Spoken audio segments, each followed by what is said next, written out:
Olá! Hoje a gente vai conversar sobre um tipo de câncer que muitas vezes se esconde bem debaixo dos nossos olhos, o sarcoma.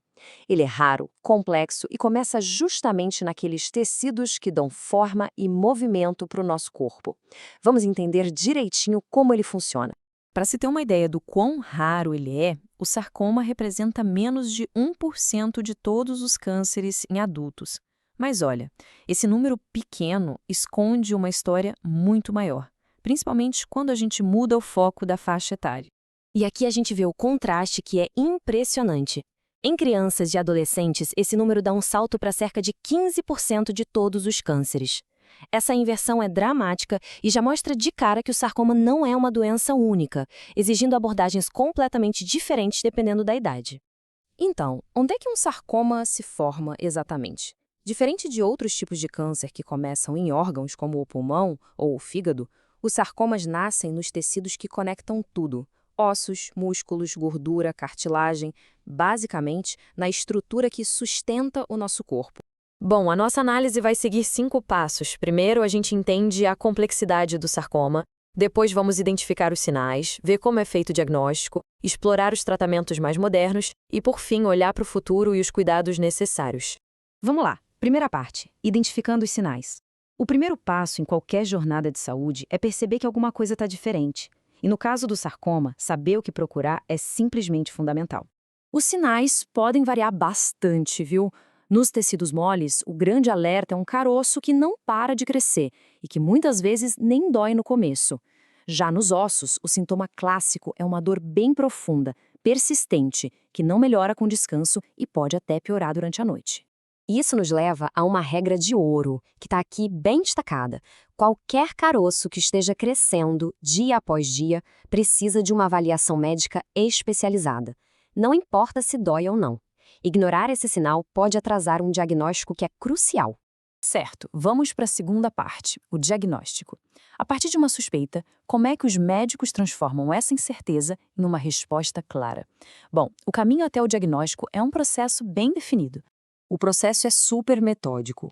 Tudo começa com uma boa consulta e o exame físico. Depois entram os exames de imagem, como a ressonância magnética, que cria um mapa detalhado da área suspeita. E o passo final, o que bate o martelo, é a biópsia, a retirada de um pedacinho do tecido para análise que vai confirmar ou descartar de vez a presença do câncer. E olha, esse ponto sobre a biópsia é crítico. Ela precisa ser feita por um especialista em sarcoma. Por quê? Porque uma biópsia mal planejada pode acabar contaminando tecidos saudáveis e, com isso, espalhar a doença, o que compromete e muito as opções de tratamento lá na frente.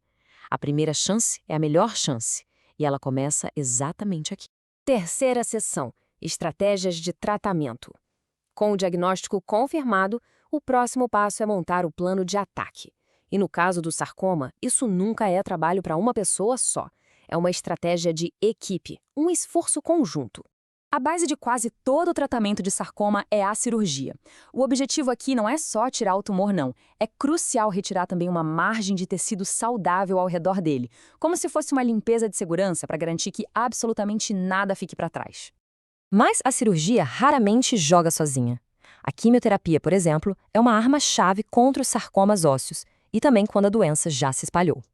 Já a radioterapia é muito usada nos sarcomas de partes moles, seja para diminuir o tumor antes da cirurgia ou para limpar a área depois. E além desses tratamentos mais convencionais, a ciência está abrindo uma nova fronteira super empolgante no ataque contra o sarcoma. E aqui entra a medicina de precisão em ação. As terapias-alvo são como mísseis teleguiados, que atacam vulnerabilidades genéticas específicas do tumor. A imunoterapia, por outro lado, é como se a gente treinasse o próprio exército do corpo, o sistema imunológico, para ele mesmo reconhecer e eliminar o inimigo. Chegamos à quarta parte, perspectivas e cuidados futuros.